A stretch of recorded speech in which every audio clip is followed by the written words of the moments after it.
দ্বিতীয় পর্যায়ক্রমিক মূল্যায়নে এবারে তোমাদের সিলেবাসে ফিজিক্যাল সায়েন্সের যেটা সিলেবাস আছে সেটার মধ্যে প্রথমেই আছে রাসায়নিক গণনা,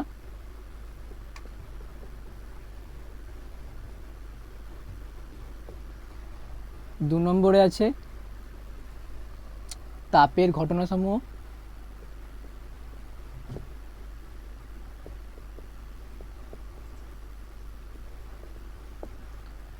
phenomenon of heats, third one চলতড়িৎ কারেন্ট ইলেকট্রিসিটি,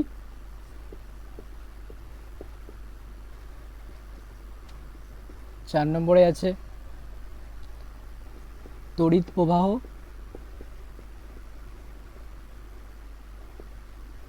ও রাসায়নিক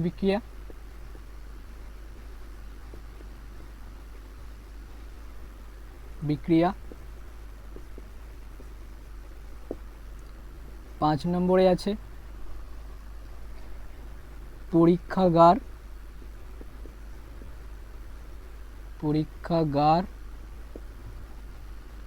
ও শিল্পে অজৈব রসায়ন,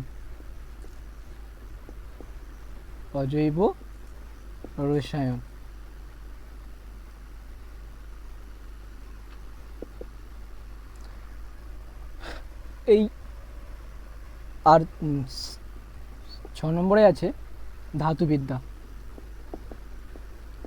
মেটালার্জি।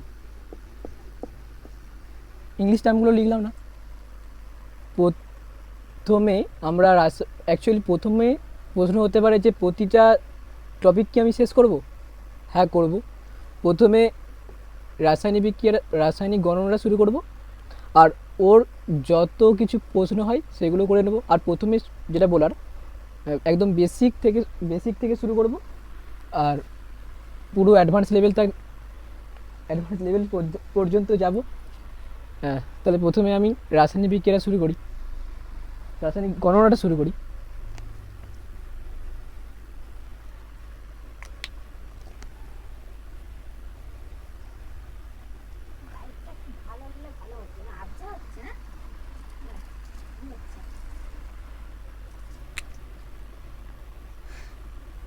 রাসায়নিক গণনা ইংলিশে বলা হয় কেমিক্যাল ক্যালকুলেশন।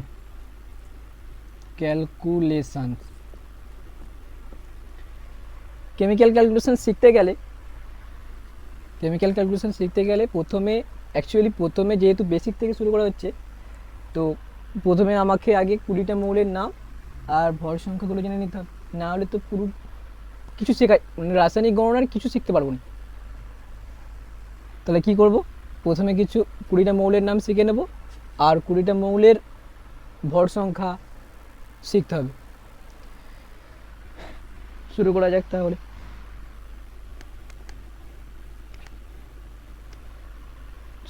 তাহলে।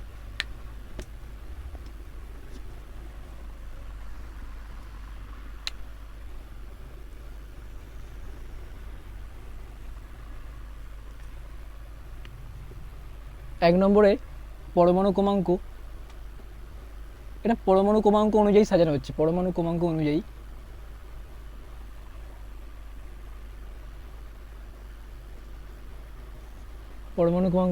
সাজানো হচ্ছে।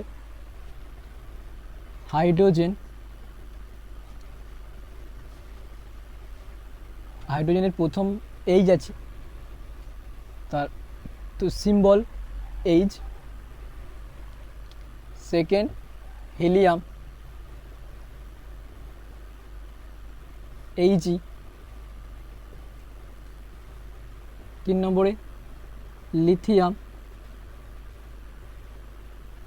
এলআই। 4 নম্বরে বেরিলিয়াম, বিই। 5 নম্বরে বোরন, বি। 6 নম্বরে কার্বন, সি। 7 নম্বরে নাইট্রোজেন, এন। 8 নম্বরে অক্সিজেন, অক্সিজেন।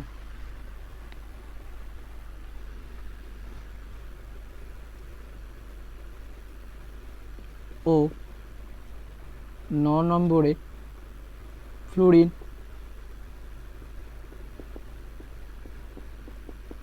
এফ 10 নম্বরে নিয়ন।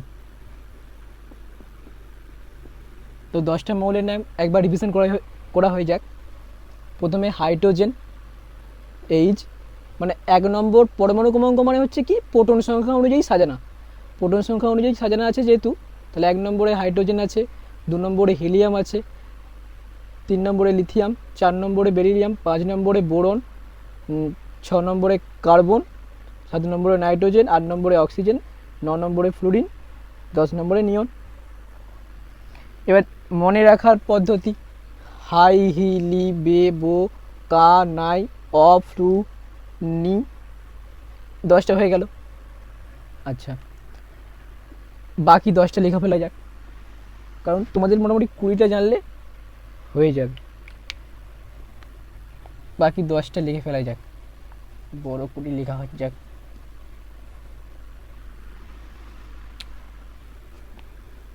এগারো নম্বরে সোডিয়াম। সোডিয়াম এনে কেন না ল্যাটিন নেম ন্যাট্রিয়াম। আচ্ছা প্রশ্ন হতে পারে ন্যাট্রিয়াম এনে আছে বলে এনে বলা হলো কেন? অ্যাকচুয়ালি কাউকে যদি ফার্স্টে যদি নামকরণ হয়ে যায়, কারো যদি ফার্স্ট নামকরণ হয়ে যায় তো আমরা সেই নাম ধরেই ডাকি, আর সেকেন্ড যেই নামগুলো হয় সেটা এমনি ডাক নাম হয়। তো তাহলে আমরা কি নাম ধরে ডাকবো, যেহেতু ল্যাটিন লোকেরা নাম দিয়ে দিল ন্যাট্রিয়াম, তার জন্য আমরা কি বলবো সোডিয়াম যেহেতু এনে, ন্যাট্রিয়াম এনে। 12 নম্বরে magnesium MG.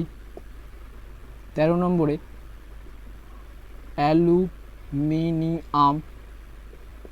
AL MG AL. Magnesium G এর উচ্চারণটা হচ্ছে ম্যাগনেসিয়াম। 14 নম্বরে সিলিকন। আজকে পুরো বেসিক যে কনসেপ্টটা সেটা আগে করা হবে, তারপর রাসায়নিক গণনা, না হলে রাসায়নিক গণনা কিছু বুঝতেই পারা যাবে না। তো সিলিকন। 15 নম্বরে phosphorus P16, sulphur S17, chlorine Cl হবে, Cl ক্লোরিন, এল এর উচ্চারণটা হচ্ছে ক্লোরিন।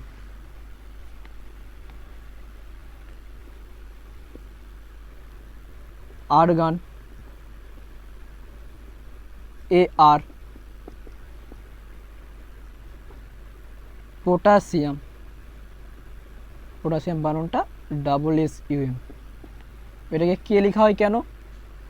আবার সেই Latin name star mark, Latin name kalium, তার জন্য কে লেখা হয়। আচ্ছা last one but not the list, calcium.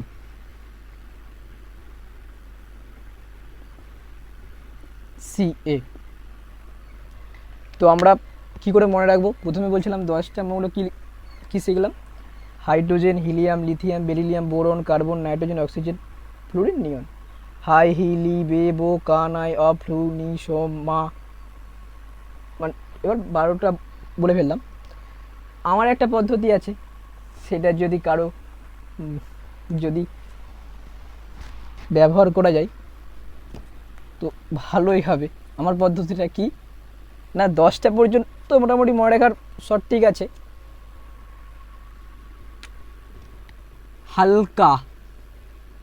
হালকা এইজ হেসো এইজি লিলি একটা নিলাম lithium, hydrogen, helium, lithium, baby baby সব বেবি, বেরিলিয়াম, বোরন, হালকা হেসো, লিলি, বেবি, কানাই, কানাই, তার জন্য সি লিখলাম, কানাই, বাংলায় লিখলে কা নাই, নাইট্রোজেন, ও অক্সিজেন, ফাঁসেনি, ফ্লুরিন, ফাঁসেনি, ফাঁসা চন্দ্রবিন্দু হয়, ফাঁসেনি, ফ্লুরিন, নিও। কারো যদি এই টিকটা ভালো লাগে তো ব্যবহার করতে পারো। তো যাই হোক, 20টা মৌলের নাম বারবার মনে করে রেখে বারবার মানে রিভাইজ করে করে মনে করে নেবে, কারণ না হলে রাসায়নিক গণনা তো দূরের কথা, এখান থেকে কিচ্ছু বুঝতে পারবে না। তো আমি এবার বলবো কি করে ভর সংখ্যা বার করবো কি করে, প্রতিটা যে 1 থেকে 20টা মৌলের নাম, মৌলের ভর সংখ্যাটা কি করে বার করব। আর 3টে কেস করে নিই, 3টে case 1, case 2 and case 3। Case 1, case 2, case 3, case 1, case 2, case 3। যদি পরমাণু, অ্যাকচুয়ালি ভর সংখ্যা মানে, আচ্ছা শেষ বলে দিচ্ছি, পরমাণু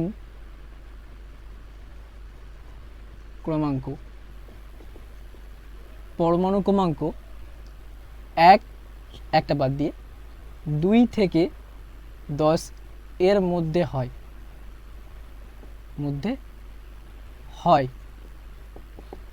সেক্ষেত্রে একটাই নিয়ম, ভর সংখ্যা সমান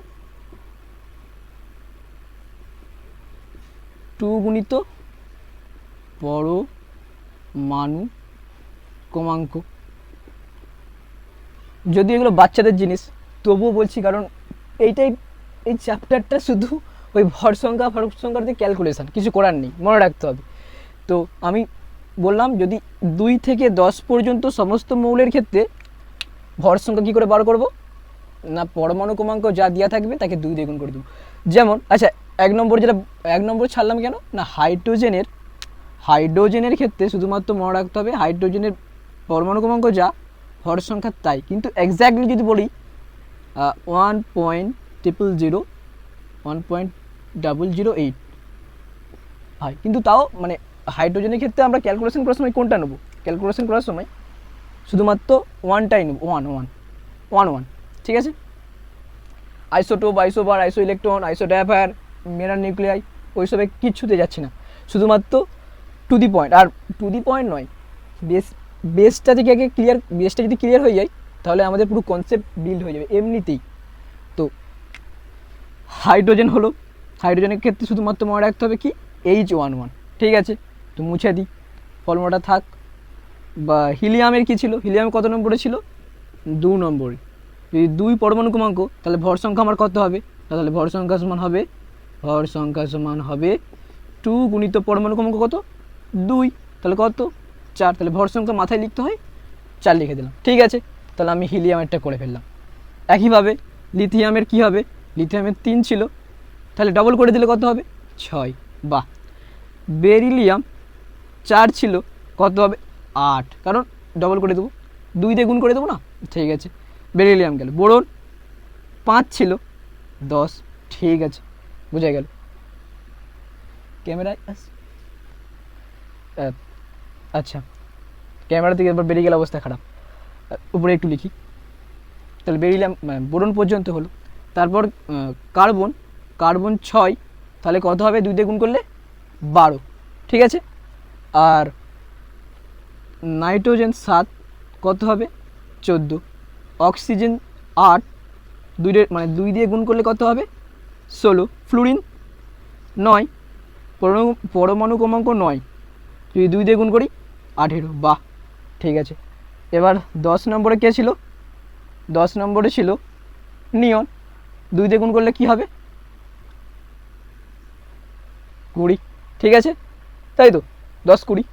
তাহলে আমি একবার চট করে রিভিশন করে নিই। কী করলাম না, হাইড্রোজেন 1 1, হিলিয়াম 2 4, লিথিয়াম 3। হাইড্রোজেনের ক্ষেত্রে খালি মনে রাখতে হবে 1 1, কারণ আমি হাইড্রোজেনকে নিয়েও নিই এই ফর্মুলাতে। হাইড্রোজেনকে আমি এক্স বাদ দিয়ে রাখছি, 2 থেকে স্টার্ট করে 10-এর মধ্যে বলছিলাম ডবল হবে। লিথিয়াম 6, মোটামুটি তাহলে হয়ে গেছে, বুঝতে পারছো। তারপরে রিভিশন করি। Beryllium 4 8, boron 5 10, carbon 6 12। আচ্ছা, তারপরে কি ছিল, নাইট্রোজেন 7 14, অক্সিজেন 8 16, ফ্লুরিন 9 18, নিয়ন 10 20। বাহ, ঠিক আছে, আমার কেস 1টা কমপ্লিট। এবার কেস 2 এর মধ্যে কী আছে, কেস 2 এর মধ্যে, আচ্ছা কেস 2টা এবার মুছেই নেই করি। এবার কেস 2 এর মধ্যে কী হবে, কেস 2 এর মধ্যে দেখা যাক কী হয়। তাহলে কেস 2 এর মধ্যে বড় করে যাক। কেস 2 যতটা ইজিভাবে করা যায় আমি চেষ্টা করছি। তো কেস 2 এর মধ্যে যদি পরমাণু ক্রমাঙ্ক 11 থেকে 20 পর্যন্ত হয়, 20 পর্যন্ত হয়, কিন্তু হয় এবং 11 থেকে 20 পর্যন্ত হয়, এবং যদি বিজোড় হয়, বিজোড়, এই কথাটা মনে রাখতে হবে। বিজোড় মানে কি বুঝি, 11 থেকে 20-র মধ্যে বিজোড় কে কে আছে, 11 আছে, তারপর কি আছে 13 আছে, তারপর কি আছে 15 আছে, তারপর কি আছে 17 আছে, তারপর কি আছে 19 আছে, আর 20 তো কি জোড় সংখ্যা। তাহলে তার ক্ষেত্রে নিয়মটা কি, তার ক্ষেত্রে নিয়ম ভর সংখ্যা সমান, যদি ওটা বাচ্চাদের মতো লাগছে কিছু করার নেই, তো বাচ্চাদের মতো যেহেতু কিছু করার নেই, মানে বাচ্চাদের যে কিছুগুলোই আমাকে শিখতে হবে, কারণ ভর সংখ্যা আমরা রাসায়নিক গণনা করব, কোশ্চেন করলে বুঝতে পারা যাবে। তো ভর সংখ্যা সমান কী হবে, ভর সংখ্যা সমান 2 গুণিত পরমাণু ক্রমাঙ্ক প্লাস 1। তাহলে বিজোড় দেখতে হবে বিজোড় আছে কিনা, আর 1 থেকে মানে 11 থেকে 20-র মধ্যে, ঠিক আছে। তাহলে আমি যদি 11 নম্বরটাই নিয়ে নিই, কে আছে সোডিয়াম, ঠিক আছে, সোডিয়াম আছে। তাহলে সোডিয়ামকে যদি, আচ্ছা করা যাক, 2 গুণিত পরমাণু ক্রমাঙ্ক, সোডিয়ামের পরমাণু ক্রমাঙ্ক কত, ভর সংখ্যা লিখব, ভর সংখ্যা একটু বুঝে নিতে হবে। আচ্ছা ভালো করে লিখি, ভর সংখ্যা, তাহলে 2 গুণিত 11 বললাম, তার সঙ্গে 1 যোগ করে দেবো। 2 গুণিত 11 করলে কত হয় 22, তার সঙ্গে 1 যোগ করলে 23, তাহলে ভর সংখ্যা কত হবে 23, ঠিক আছে। এরকমভাবে আচ্ছা আরও করে যাক। 13 নম্বরে কি আছে, অ্যালুমিনিয়াম, তাহলে 13 দুগুণে 26 প্লাস 1 27। আচ্ছা এবার 15 নম্বরে কি আছে, ফসফরাস, 15 দুগুণে কত 30 প্লাস 1 31, গুড, বোঝা গেল। নেক্সট 17 নম্বরে কি আছে, ক্লোরিন, Cl, 17 দুগুণে কত 34, 35 হওয়ার কথা, কিন্তু এটা 35.5 হবে। একটু পরে ক্যালকুলেশনটা দেখিয়ে দেবো কী করে 35.5 হয়, ঠিক আছে। একটা আইসোটোপিক অ্যানালিসিস আছে, বললাম আইসোটোপ আর যাবো না, কারণ টু দি পয়েন্টে থাকতে হবে, তবু এটা শিখিয়ে দেবো কী করে 35.5 হয়, শিখিয়ে দেবো। আচ্ছা আর একটা 19 নম্বরে কে ছিল, পটাশিয়াম, 19 দুগুণে কত হয় 38 প্লাস 1 করলে 39, ঠিক আছে, মোটামুটি সব মনে থেকে যাবে। বাহ, মুছে দিচ্ছি। এবার কেস 3, কেস 3তে কি না, ওই 11 থেকে 20-র মধ্যে হতে হবে, কিন্তু এখানে জোড় সংখ্যা, জোড় সংখ্যা আবার কি মানে, জোড় সংখ্যা মানে দেখে 2 দিয়ে ভাগ করা যাবে, বাস্তব মানে যদি বলা যায়, তাহলে 2 দিয়ে ভাগ করা যাবে মানে কি, আমি যদি 12 নম্বরটা নিই, 12কে 2 দিয়ে ভাগ করলে কত হয় 6, মানে ভাগ করা যাবে। তাহলে 12 জোড় সংখ্যা, আচ্ছা, তাহলে 12, 14, 16, 18 আর 20 নিজেও। আচ্ছা, 12 নম্বরে কে আছে? ম্যাগনেসিয়াম। আচ্ছা, ফর্মুলাটা লেখা হলো না? ভর সংখ্যা সমান, মানে যদি জোড় সংখ্যা হয় আর কি, সেই কেস 1-এর মতো, ভর সংখ্যা সমান 2 গুণিত পরমাণু ক্রমাঙ্ক। ঠিক আছে, তাহলে 12 2 দিয়ে গুণ করলে কত হয়? 24। বাহ, তাহলে ভর সংখ্যা কত হবে? 24। এবার 14 নম্বরে কে ছিল? Silicon, SI। তাহলে কত? 14 দুগুণে 28। এবার 16 নম্বরে কে ছিল? সালফার, বড় S। তো 16 দুগুণে কত? 32। এবার 18 দেখব, আর্গান। 18 2 দিয়ে গুণ করলে কত হবে? 36। আচ্ছা, শেষে 20 নম্বরে ক্যালসিয়াম, 20 দুগুণে 40। ঠিক আছে, এইগুলো তো মনে রাখলে, এরপরেও 2-4টে এক্সট্রা কিছু মনে রাখতে, মানে আমার এই নিয়মটা আপ টু 20 এলিমেন্ট পর্যন্তই এই নিয়মটা খাটবে। তারপর বাকি মৌলগুলোর ক্ষেত্রে আর আমার নিয়ম খাটবে না। তার জন্য 2-3টের মৌলের ভর সংখ্যা মনে রাখতে হবে। যদি বলি কার, আমি যদি বলি এফি মানে কি? আয়রন। আচ্ছা, লোহা তো এফিকে লোহা তো আয়রন। এফি বলি কেন না? ল্যাটিন নাম ফেরাম, তাই জন্য। আচ্ছা, মনে রাখতে হবে কত ভর সংখ্যা? 56। আচ্ছা, এটাই গেল। আচ্ছা, আর কার? কোপারের 63.5 কোপারের ভর সংখ্যা। জিঙ্কের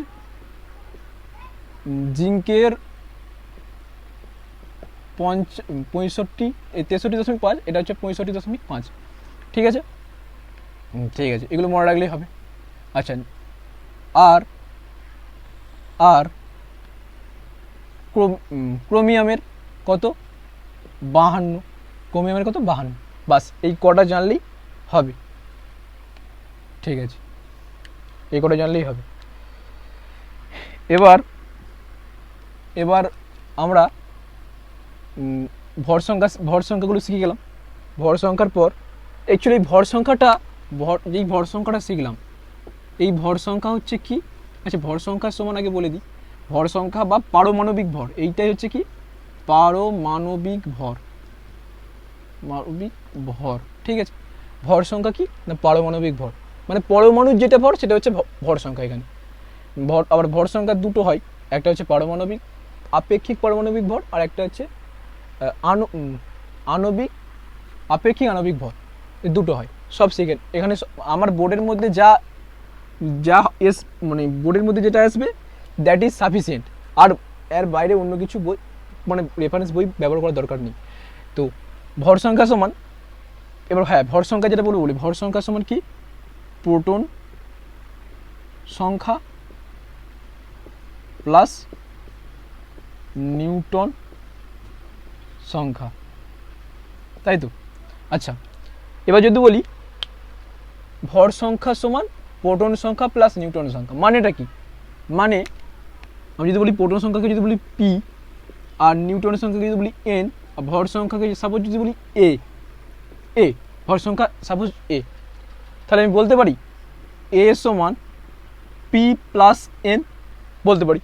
ঠিক আছে, যদি ঘুরি বলি পি প্লাস এন সমান এ। আচ্ছা, এবার যদি বলি নিউটন সংখ্যা বার করো, অনেকেই পারবে না। কারণ কি? আমি যদি বলি সাপোজ প্রোটন 11, নিউটনটা বললাম 12, তাহলে যোগ করলে কত হয়? 23, তাই তো? তাহলে 11কে 12 দিয়ে যোগ করলেও 23 হয়, আর এর পাশে 23 আছে, তাহলে দুপাশ সমীকরণের দুপাশ ঠিক আছে, সমান আছে। আচ্ছা, আমি যদি বলি 12, আচ্ছা নিউটনটা বার করছি, যদি বলি 12 সমান নিশ্চয়ই 23 মাইনাস এই যে এ পাশে কী ছিল প্লাস ছিল, এ পাশে গিয়ে মাইনাস হলো কেন? কারণ এ পাশে 12 আছে, ও পাশে মানে এই সমীকরণে এ পাশে 12 আছে, তাহলে সমীকরণের ও পাশেও 12 হতে হবে। 12 হতে গেলে কী করতে হবে? এই 11টাকে ও পাশে গিয়ে মাইনাসই হতে হবে, তাহলেই তো আমি কি 12 পাবো, ঠিক তো? তাহলে আমার এই 12টা কী ধরছিলাম? নিউটন। 11টা কী ধরছিলাম? প্রোটন, তাই তো? এবার 12 জায়গায় আমি বস করালাম এন, আর ভর সংখ্যা কী ছিল? এ। 23 তো এই ছিল, মাইনাস 11টা কি? পি। বুঝতে পারা গেল? এবার কেউ যদি বলতো পি সমান মানে কি? 11 সমান কী করতাম?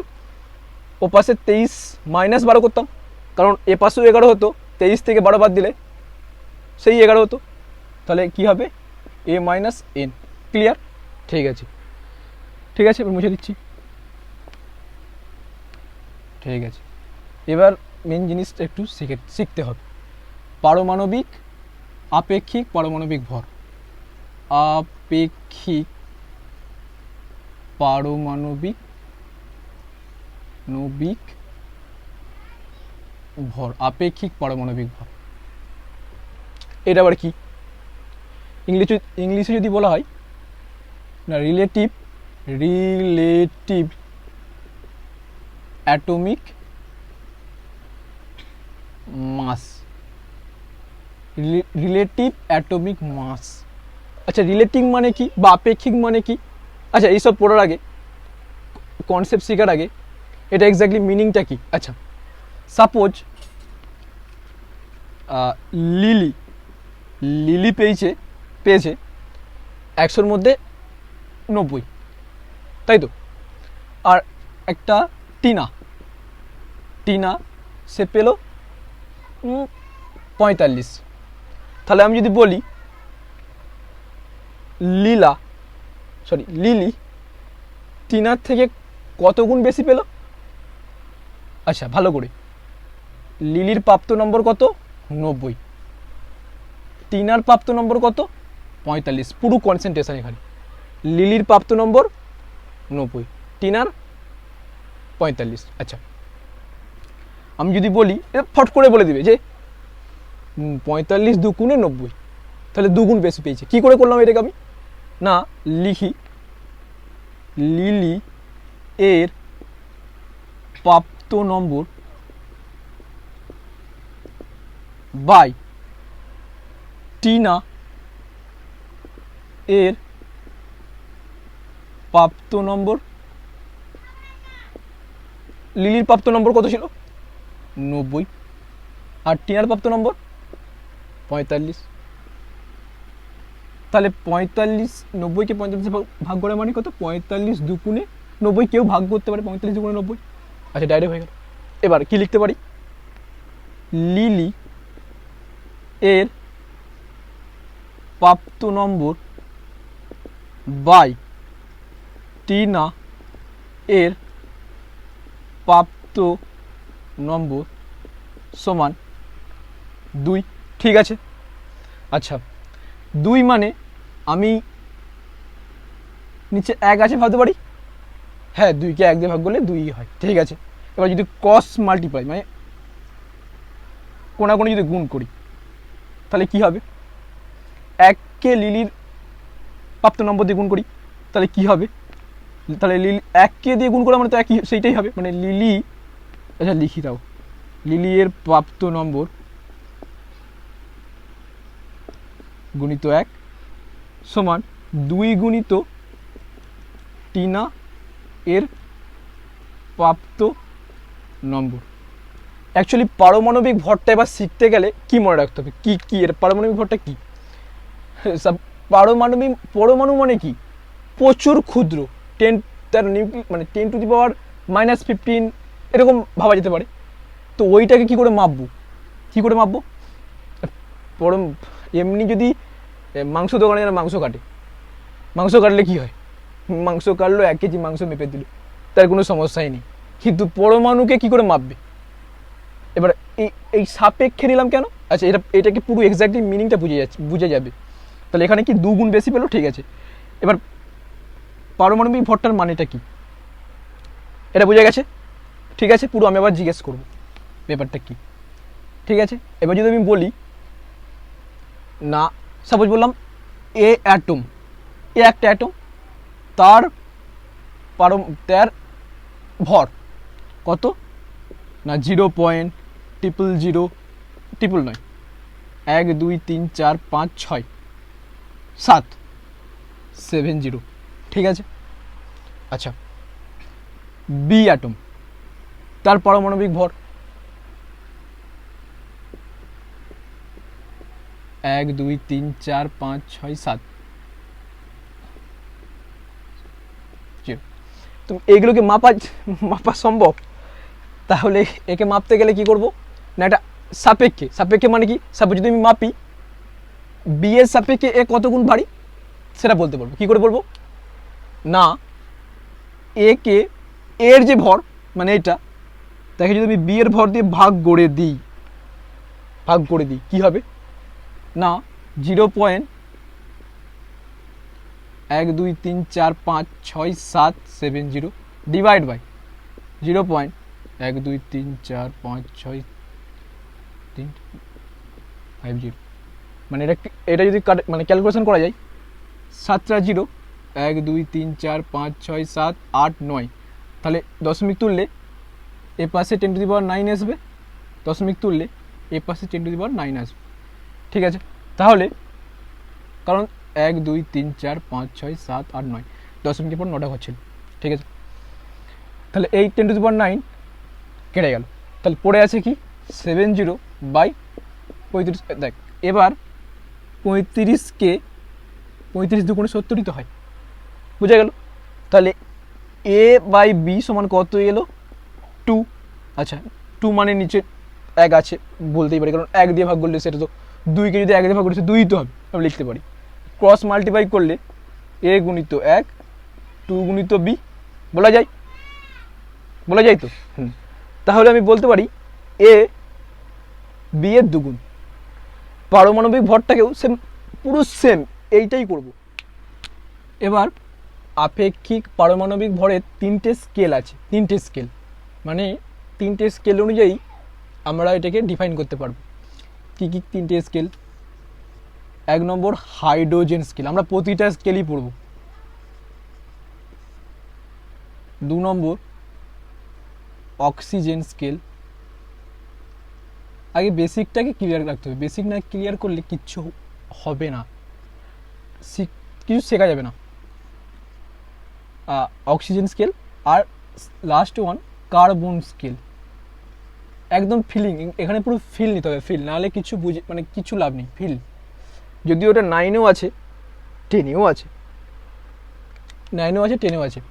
তাহলে আমি কি বললাম, হাইড্রোজেন স্কেল অনুযায়ী বলবো, অক্সিজেন স্কেল অনুযায়ী বলবো, আর কার্বন স্কেল অনুযায়ী বলবো। তাহলে ফার্স্ট হাইড্রোজেন স্কেল অনুযায়ী বলা যাক পারমাণবিক ভর অ্যাকর্ডিং টু হাইড্রোজেন স্কেল। এটা হচ্ছে হাইড্রোজেন স্কেল অনুযায়ী বলবো, ঠিক আছে। কি বলবো না, পুরো লেখা যায় এখানে, কি বলবো সেটা লেখা যাক না। একটি হাইড্রোজেন পরমাণুর ভরকে, আচ্ছা একক মানে এক ধরে কোনো মৌলের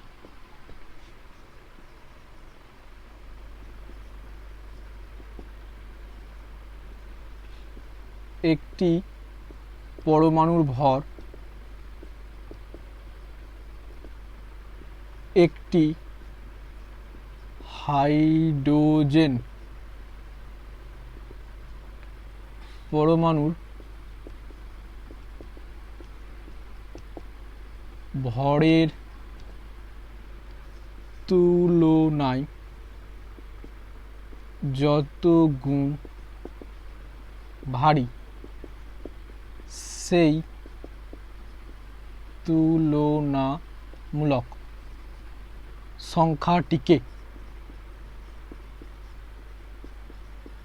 সংখ্যাটিকে আপেক্ষিক পারমাণবিক ভর বা পারমাণবিক ভর বলা হয়। আপেক্ষিক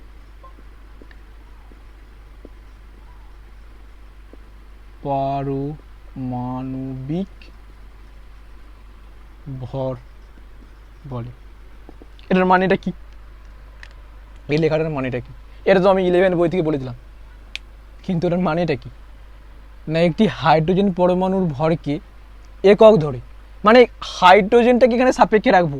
মানে এটা কি, আমি সেখানে লিলি আর টিনা বলেছিলাম কাহিনীটা। লীলা টিনার কাহিনীটা কি ছিল না,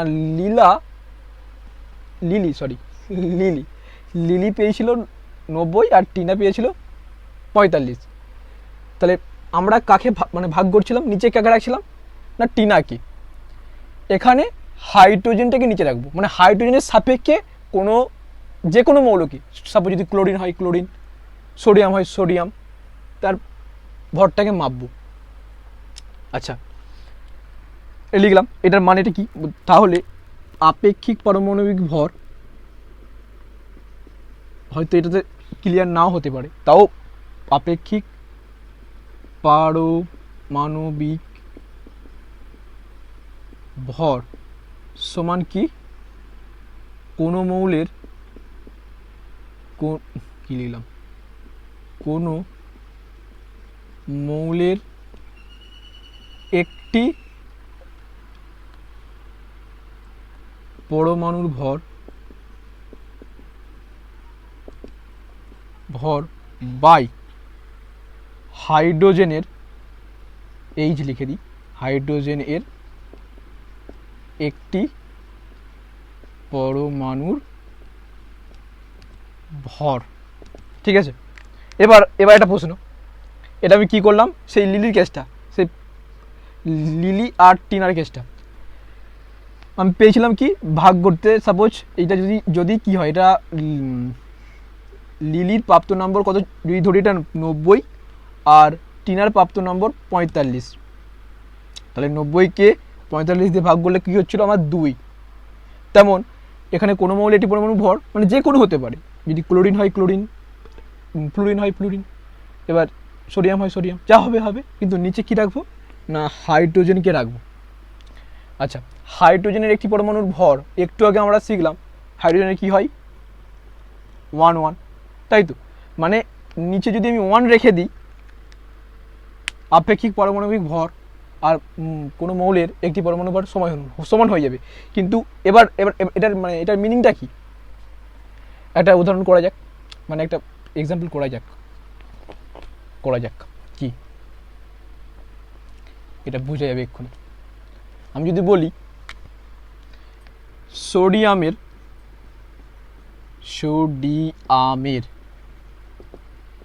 পারমাণবিক ভর 23, এর অর্থ কি অর্থ না, এটার মানেটা কি, তাহলে আমি লিখবো এটা অ্যাকচুয়ালি কোন স্কেল অনুযায়ী বলছি, হাইড্রোজেন স্কেল, এখনো কি চলছে হাইড্রোজেন স্কেল। তাহলে আমি আপেক্ষিক পারমাণবিক ভর লিখি আপেক্ষিক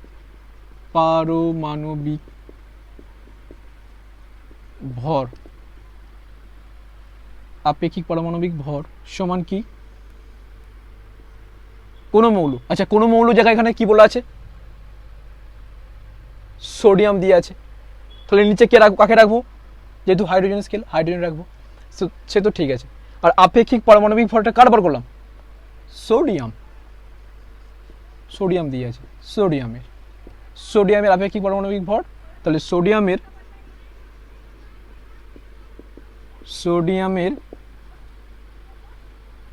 একটি পরমাণুর ভর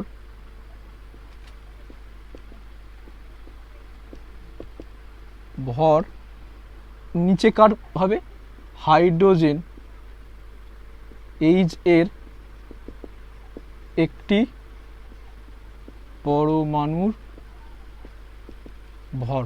এবার সোডিয়ামের একটি পরমাণুর ভর কত, মানে সোডিয়ামের আপেক্ষিক পারমাণবিক ভর দেওয়া আছে কত, 23। ঠিক আছে, তাহলে আমি লিখতে পারি নাকি, দেখা যাক, সোডিয়াম একটি পরমাণুর ভর, সোডিয়ামের একটি পরমাণুর ভর ডিভাইড কি হাইড্রোজেনের একটি পরমাণুর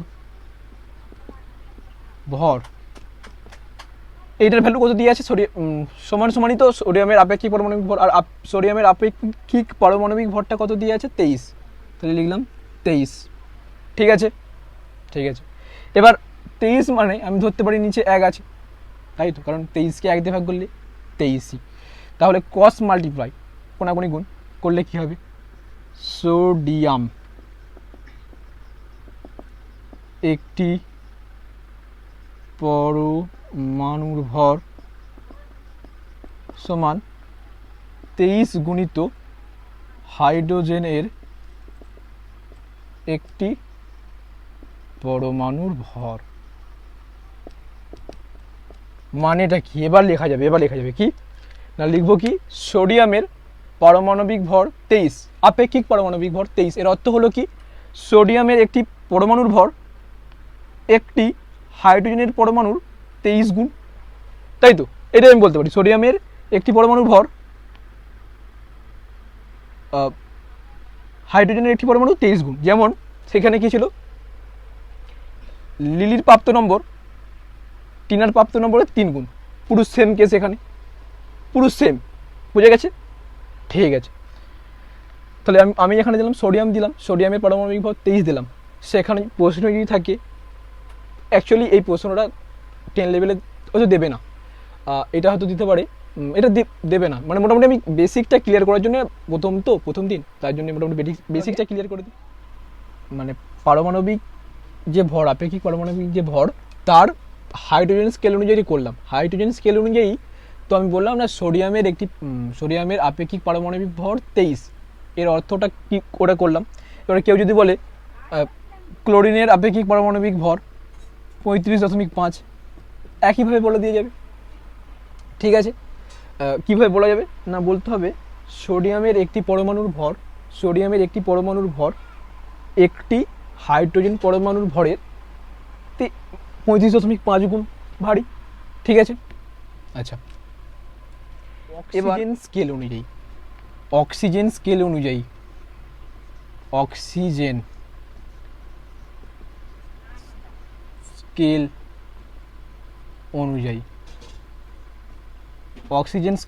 কি? অক্সিজেন স্কেল অনুযায়ী আপেক্ষিক পারমাণবিক ভর। ঠিক আছে, রিলেটিভ অ্যাটমিক মাস। বারবার বলতে এগুলো হয়ে যাবে, বুঝতে হয়ে যাবে। কী করে করবো না, এখানে আবার কি বলবো না, কোনো মৌলের একটি পরমাণুর ভর একটি অক্সিজেন পরমাণুর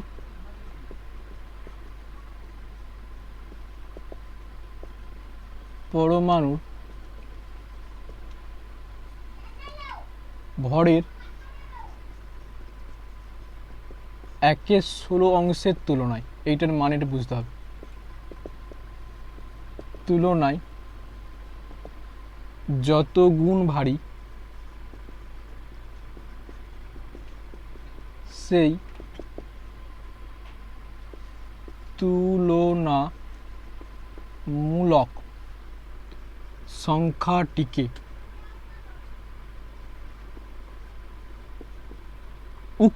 উক্ত মানে কি, যে প্রথম মৌলটা নিলাম, সোডিয়াম হলে সোডিয়াম, ক্লোরিন হলে ক্লোরিন, তাহলে সংখ্যাটিকে উক্ত মৌলের বা ওই মৌলের আপেক্ষিক পারমাণবিক ভর বা পারমাণবিক ভর বলা হয় বা বলে। আচ্ছা, এইটার মিনিং আছে। 1/16 অংশ মানে সাপোজ একটা কেক, বার্থডে কেক, কারো বার্থডে, 16 জন এসছে, কি করা হবে না, মোটামুটি 16 ভাগ করা হবে, আমি গুনি কটা 16 ভাগ হচ্ছে কিনা।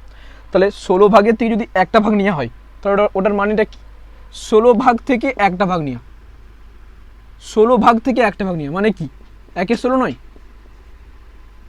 16 ভাগ থেকে এই ঠিক আছে, 16 থেকে একটা অংশ নিয়ে যাচ্ছে, মানে 16 ভাগ থেকে একটা অংশ নিয়ে যাচ্ছে, তাহলে একজন পাবে কত? 1/16ই তো অংশ। সেটাই তো আমি কি করলাম না, টোটালটা সাপোজ 16 আছে, গুণিনি কটা আছে, তো আমি যদি বলি 16টা থেকে একটা নিয়ে মানে কি 1/16ই তো অংশ।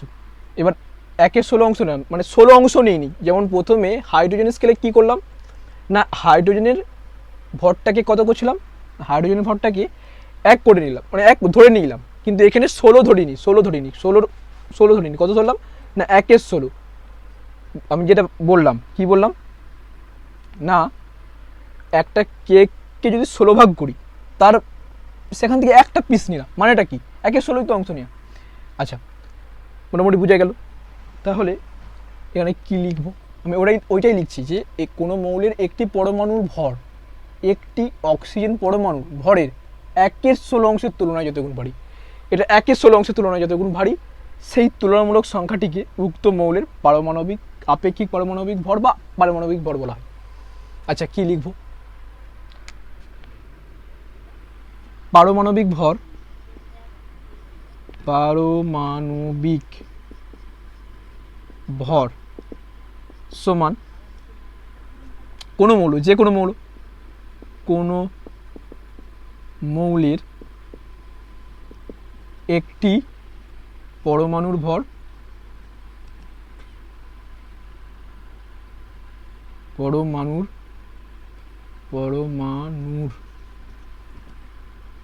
ভর ডিভাইড বাই কি বলছিলাম, সেখানে রাখছিলাম কত হাইড্রোজেনের কত ছিল না 1, কিন্তু এখানে কত বলছি 1/16 অংশের তুলনায়, মানে কোনো মৌলের একটি পরমাণুর ভর একটি আচ্ছা সরি ঠিকই লিখলাম 1/16 ইন্টু একটি অক্সিজেন পরমাণুর ভর, পরমাণুর ভর। ভালো করে কিন্তু এটা 1/16 অংশ মানে এটা কি বুঝে যাচ্ছে, মানে 1কে যদি 16 দিয়ে ভাগ করি মানে কতটা ক্ষুদ্র, সেই ব্যাপারটা কিন্তু। যাই হোক, মানে যেহেতু পারমাণবিক ভর মানে পরমাণুর ভর, ওই ক্ষুদ্র জিনিস দিয়ে মাপি আমরা, কিছু করার নেই। তো যাই হোক, এবার যদি বলা যায় কি বলা যায় না, অক্সিজেন স্কেল অনুযায়ী ক্লোরিন, হাইড্রোজেন, আচ্ছা লিখি অক্সিজেন স্কেল অনুযায়ী ক্লোরিন হাইড্রোজেন, আচ্ছা হাইড্রোজেনের অক্সিজেন স্কেল অনুযায়ী মাপলে কত হয় 1.008। আচ্ছা, নাইট্রোজেন 14, ভালো করে লিখি 14, ক্লোরিন 35.5। এটার মানে এগুলোর অর্থ কি না, ক্লোরিনের একটি পরমাণুর ভর অক্সিজেনের একটি পরমাণুর 1/16 অংশের তুলনায় এই গুণটা ভারী। কত গুণ ভারী না 35.5 গুণ ভারী। যদি বলি নাইট্রোজেন, না নাইট্রোজেনের একটি পরমাণুর ভর একটি অক্সিজেন পরমাণুর 1/16 অংশের তুলনায় 14 গুণ ভারী। আচ্ছা, যদি বলা হয় হাইড্রোজেনের পারমাণবিক ভর অক্সিজেন স্কেল অনুযায়ী 1.008, এর অর্থ কি, এর অর্থ হচ্ছে কি না, হাইড্রোজেনের একটি পরমাণুর ভর একটি অক্সিজেন পরমাণুর ভরের একটি অক্সিজেন পরমাণুর 1/16 অংশের তুলনায় 1.008 গুণ ভারী। ঠিক আছে, এটা অক্সিজেন স্কেল অনুযায়ী হয়ে গেল। এটা লিখলাম, এটাকে নিজের মতো লিখে নিলেই হবে। নেক্সট কি না, কার্বন স্কেল অনুযায়ী, কার্বন স্কেল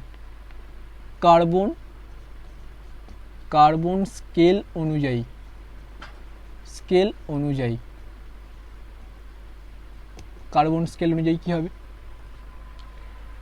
এখানে অক্সিজেনের কি ছিল, অক্সিজেনের ছিল 1/16 অংশের তুলনায়, শুধুমাত্র এখানে লিখবো 1/12 অংশের তুলনায়, 1/12 অংশের তুলনায়। 12টা কেন লেখা হয় না, আমরা তো জানি কার্বনের এমনিতে পারমাণবিক ভর কত? 12, তাই তো? 6 2 12, জোর মানে 1 থেকে 10-এর মধ্যে মানে ডবল করা হয়। এবার যদি বলি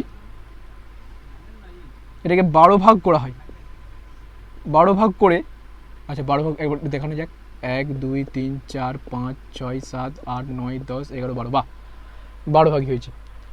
এই 12 ভাগ থেকে একটা পিস নিয়ে নেওয়া মানে এটা কত? 12 ভাগ থেকে একটা পিস নেওয়া মানে ওটা বলতে পারি না, সরি 1/12 অংশ বলতে পারি না, এটার মানে তো এইটাই 1/12 অংশ। ঠিক আছে, তাহলে কি হবে না, এটা হবে কার্বন স্কেল অনুযায়ী কী লিখবো না, কোনো মৌলের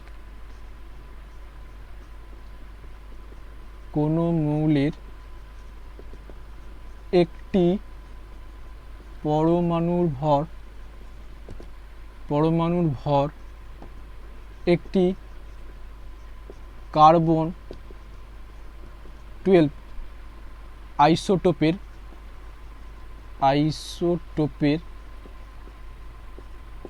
1/12 অংশের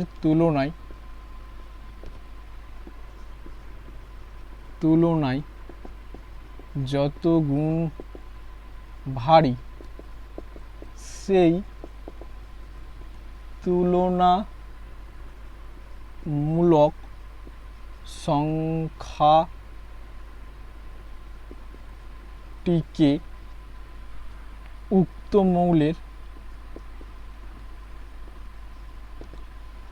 মৌলের আপেক্ষিক পারমাণবিক ভর বলে।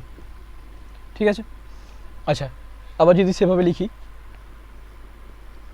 আপেক্ষিক পারমাণবিক ভর অ্যাকর্ডিং টু কার্বন স্কেল কি হবে, কোনো মৌলের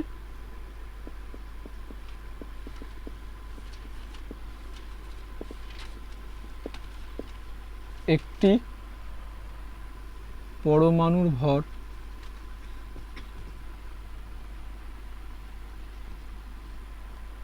তাকে যদি কোনো মৌলের একটি পরমাণু ভর তাকে যদি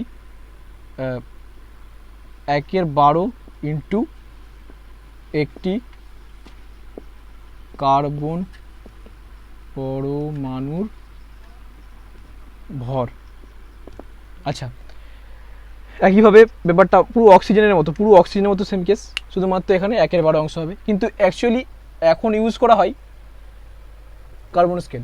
বর্তমানে কার্বন স্কেল দিয়েই পারমাণবিক ভর মাপা হয়, এটা প্রথম একটা কথা। আর এবার কি হবে এটাকে যদি ভাবি না, যদি বলি অক্সিজেন মানে ওটা গেল অক্সিজেন স্কেল, এবার কার্বন স্কেল অনুযায়ী কী হবে না, কার্বন স্কেল অনুযায়ী যদি বলা হয় না যে কোনো মৌল, সাপোজ কার্বন স্কেল অনুযায়ী যদি বলি যে আচ্ছা ক্লোরিনটাই নেই, ক্লোরিনের কত 35.5 বা অক্সিজেনের কত 16, তাই তো? এগুলোর অর্থ কি না, বলতে হবে কি না, ক্লোরিনের একটি পরমাণুর ভর একটি কার্বন পরমাণুর 1/12 অংশের তুলনায় 35.5 গুণ ভারী, বা অক্সিজেনের একটি পরমাণুর ভর একটি কার্বন পরমাণুর 1/12 অংশের তুলনায় 16 গুণ।